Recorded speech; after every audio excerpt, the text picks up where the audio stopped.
बिस्मिल्लाहिर्रहमानिर्रहीम। कैसे हैं आप लोग? आप सब ठीक हैं?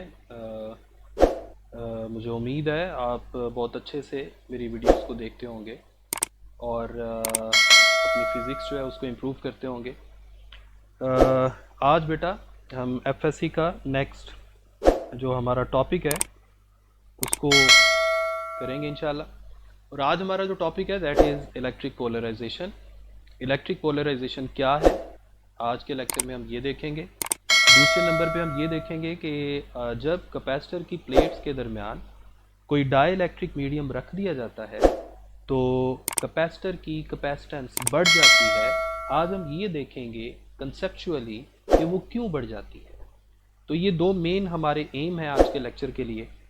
तो चलें अपने लेक्चर में जो हमारी स्लाइड्स हैं जो बुक है पहले उसकी तरफ चलते हैं और उसके बाद हम इंशाल्लाह अपनी स्लाइड्स की तरफ जाएंगे। तो ये बुक में आपको टॉपिक नज़र आ रहा है इलेक्ट्रिक पोलराइजेशन का। ये आप समझ लें कि एक छोटा सा शॉर्ट क्वेश्चन है या इसके अंदर से एमसीक्यू वगैरह आ सकता है। ये है जी, ठीक है जी। आज की वीडियो में हम सिर्फ यही छोटा सा एक टॉपिक है उसको पढ़ेंगे। तो इसमें ओके जी, इसमें हम अब मूव करेंगे अपनी स्लाइड्स की तरफ इंशाल्लाह।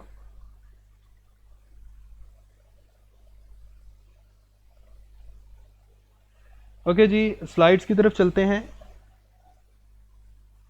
ओके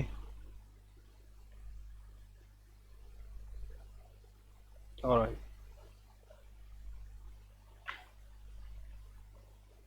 जी, ओके जी, ये है हमारा आज का सारा लेक्चर।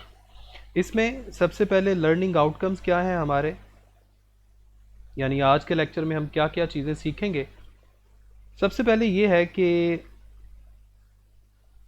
जब हम किसी डाइलेक्ट्रिक मीडियम को कैपेसिटर जो चार्ज किया गया है उसकी प्लेट्स के दरमियान में रखते हैं तो उस डाइलेक्ट्रिक मीडियम के अंदर इलेक्ट्रिक डाइपोल्स अपीयर हो जाते हैं और इस कंडीशन में हम कहते हैं कि डाइलेक्ट्रिक जो है ये पोलराइज हो चुका है और इस फिनोमिना को हम बोलते हैं पोलराइजेशन या इलेक्ट्रिक पोलराइजेशन।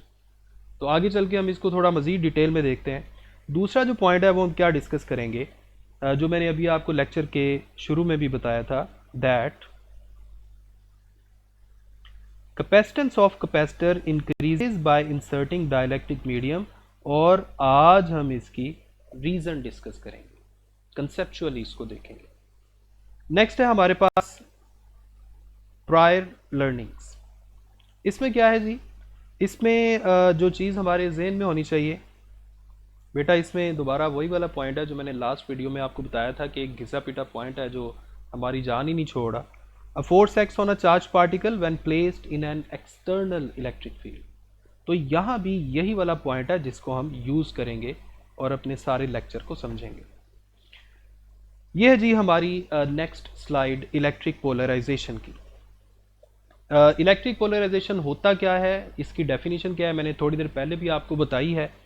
लेकिन अभी मैं पहले आपको कंसेप्चुअली बता दूं कि डायग्राम में हमने किस तरह समझना है, उसके बाद मैं आपको इलेक्ट्रिक पोलराइजेशन की डेफिनेशन बताऊंगा। सबसे पहले ये देखें, ये वही वाला सर्किट है जो मैंने शुरू में कैपेसिटर वाले टॉपिक में आपको करवाया था। इसमें आप देखें, आपको एक कैपेसिटर नज़र आ रहा है जिसको हमने बैटरी के साथ कनेक्ट कर दिया हुआ है, बिल्कुल वैसे ही जैसे पहले किया था। कैपेसिटर को हमने फ़र्ज़ करें फुली चार्ज कर दिया। फुली चार्ज करके हमने क्या करना है, हमने इसकी बैटरी और इसके ये जो स्विच वगैरह हैं इनको उतार देना है। यानी कैपेसिटर फुली चार्ज हो गया, उसको हमने बैटरी से अलग कर दिया।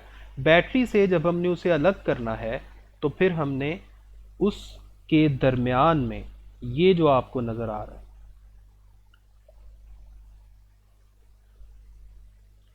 ये जो आपको दरमियान में एक मीडियम नज़र आ रहा है, ये असल में डाई इलेक्ट्रिक मीडियम है जो हमने कैपेसिटर को चार्ज करने के बाद दरमियान में रख दिया। अब देखिए, कैपेसिटर को चार्ज करने के बाद दरमियान में जब डाइलेक्ट्रिक मीडियम रखा तो असल में हुआ क्या।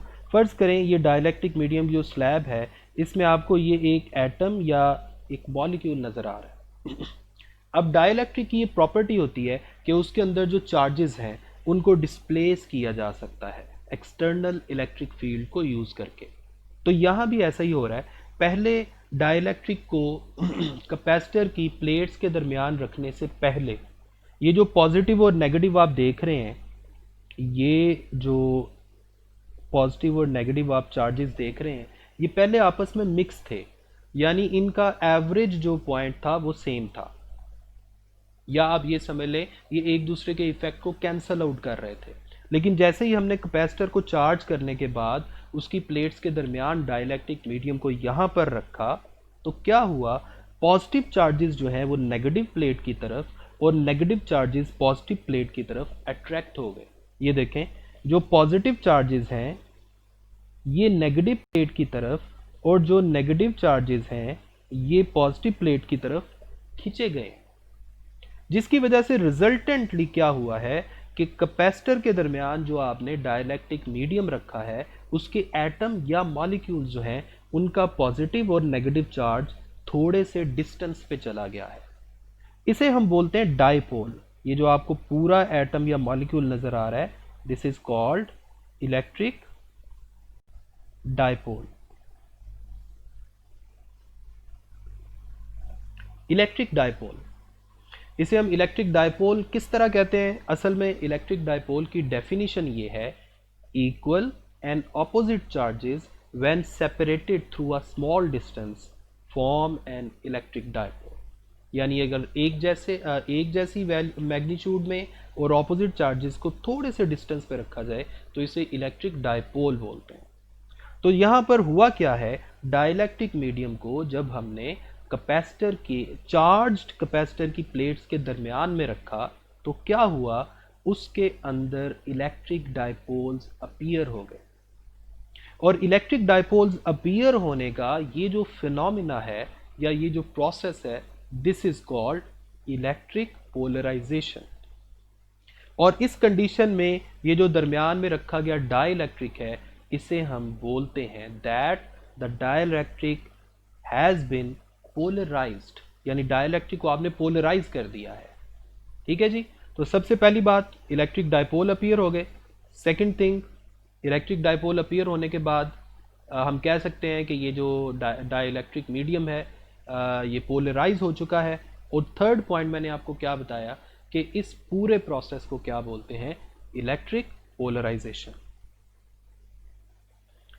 ठीक है जी। अब आप देखें सामने स्क्रीन पे आप देख सकते हैं इलेक्ट्रिक पोलराइजेशन की डेफिनेशन लिखी हुई है। When a dielectric is placed in an electric field, the positive and negative charges of atoms और molecules are displaced, this is called electric polarization and this dielectric is said to be polarized. Electric dipole क्या होता है ये मैं आपको पहले भी बता चुका हूं, equal and opposite charges separated by small distance form a dipole. अब यहां पर मैं आपको उस y का आंसर देने लगा हूं जिस y को हमने शुरू में एनसर्कल किया था, that y capacitance increases by inserting the dielectric. आपको याद होगा पिछली वीडियो में मैंने एक एक्सपेरिमेंट के थ्रू आपको प्रूव करके दिखाया था कि जब चूंकि चार्ज्ड कैपेसिटर की प्लेट्स के दरमियान डाइलेक्ट्रिक मीडियम रखने से जब हम वोल्ट मीटर की रीडिंग चेक करते हैं तो वोल्टेज कम हो गई थी, तो हमने फार्मूला से साबित कर दिया कि वोल्टेज कम हो गई तो कैपेसिटेंस बढ़ गई। अब हम इसको थोड़ा सा मजीद डीप जाके कंसेप्चुअली देखेंगे। अब आप डायग्राम की तरफ देखें ज़रा। डायग्राम में देखें, जब डाइलेक्ट्रिक मीडियम को आपने दरमियान में नहीं रखा था तो कैपेसिटर की जो इलेक्ट्रिक फील्ड थी, जाहिर बात है वो पॉजिटिव से नेगेटिव प्लेट की तरफ होगी। फर्ज करें इसे मैं ई से जाहिर कर देता हूं। लेकिन जब आपने दरमियान में डाइलेक्ट्रिक मीडियम रख दिया तो आप गौर करें कैपेसिटर की नेगेटिव प्लेट की तरफ डाइलेक्ट्रिक मीडियम का पॉजिटिव पार्ट चला गया और कैपेसिटर की पॉजिटिव प्लेट की तरफ डाइलेक्ट्रिक मीडियम का नेगेटिव पार्ट चला गया। इसका मतलब है इलेक्ट्रिक डाइपोल्स बनने से डाइलेक्ट्रिक मीडियम के अंदर एक इलेक्ट्रिक फील्ड डेवलप हो गई है जो एक्सटर्नली अप्लाइड इलेक्ट्रिक फील्ड के अपोजिट है। एक्सटर्नली अप्लाइड इलेक्ट्रिक फील्ड अगर राइट वर्ड है तो डाइपोल्स के अंदर पैदा होने वाली इलेक्ट्रिक फील्ड अपोजिट है, लेफ्ट वर्ड। इसे मैं ई प्राइम से जाहिर कर देता हूं। क्योंकि ये एक्सटर्नली अप्लाइड इलेक्ट्रिक फील्ड को अपोज कर रही है। इसका मतलब है कि अब रिजल्टेंट इलेक्ट्रिक फील्ड क्या होगी, externally applied electric field minus dipoles के अंदर बनने वाली इलेक्ट्रिक फील्ड। इन शॉर्ट जो रिजल्टेंट इलेक्ट्रिक फील्ड है, अगर मैं उसे ई मीडियम का नाम दे दूं, रिजल्टेंट इलेक्ट्रिक फील्ड को अगर मैं ई मीडियम का नाम दे दूं, तो हम कह सकते हैं कि इलेक्ट्रिक पोलराइजेशन के बाद रिजल्टेंट इलेक्ट्रिक फील्ड में कमी आ गई है, जो यहां आपको सेकंड पॉइंट पे नजर आ रहा है। रिजल्टेंट इलेक्ट्रिक फील्ड में जब कमी आ जाएगी बेटा, रिजल्टेंट इलेक्ट्रिक फील्ड में अगर कमी आएगी तो इस रिलेशन के मुताबिक potential difference between the plates, उसमें भी कमी आ जाएगी। और पोटेंशियल डिफरेंस में कमी आने से इस कैपेसिटर की बेसिक इक्वेशन के मुताबिक कैपेसिटर की कैपेसिटेंस में इजाफा हो जाएगा। तो ये था वो कॉन्सेप्ट जिसकी बेस पे हम ये बात एक्सप्लेन कर सकते हैं कि why capacitance increases by inserting a dielectric medium between the plates of capacitor. तो बेटा आज का लेक्चर इतना ही है। मुझे उम्मीद है आप इस लेक्चर को बहुत अच्छे से समझ चुके होंगे, लेकिन अगर फिर भी कोई कन्फ्यूजन रहे तो हमेशा की तरह मेरी ऑफ़र बरकरार है, आप मुझे ज़रूर पूछा करें और ये चीज़ें जो हैं डिस्कस किया करें मेरे साथ। जी वो दूसरी स्लाइड गलती से चल गई थी, मैं लेक्चर दोबारा शुरू नहीं करने लगा, आप परेशान ना हो, सिर्फ यही लेक्चर ख़त्म हो गया अभी। तो चलें, अपना ख्याल रखें, नेक्स्ट वीडियो तक दुआओं में याद रखें और फ़िज़िक्स को अच्छे से पढ़ते रहा करें। ठीक है जी, ओके, अल्लाह हाफिज़।